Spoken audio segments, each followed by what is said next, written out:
Hello guys and welcome to a new brand video. In today's tutorial I'm going to show you how to get your personal access token on GitHub.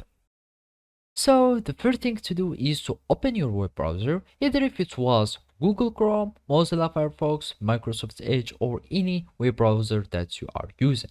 After that you will need to go to github.com.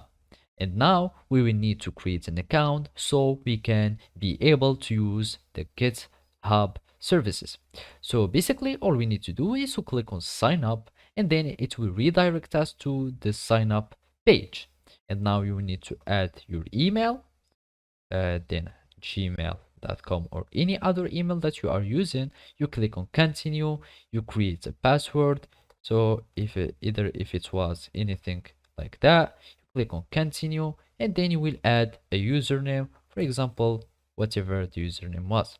Now you will need just to type yes or no if you want to have the emails and announcements. So click on no if you don't want to, and then you will need just to solve as a verification, you solve this puzzle.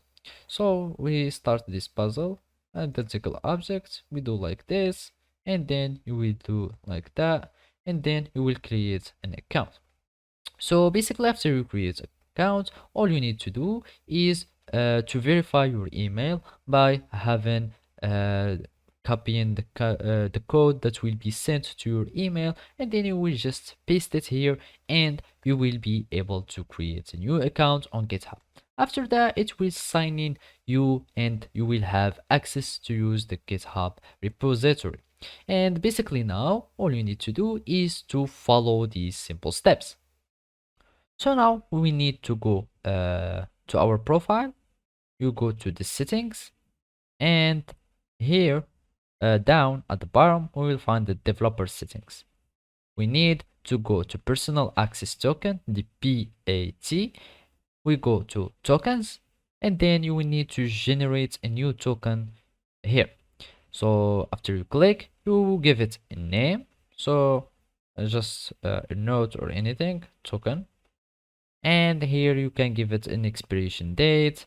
You add the scopes that you want to use with this token, generate token, and then you will need to copy this token because it will be not seen again.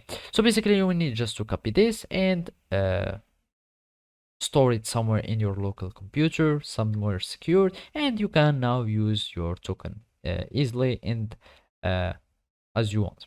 So basically this is how you can do it. Thank you for watching and see you next time.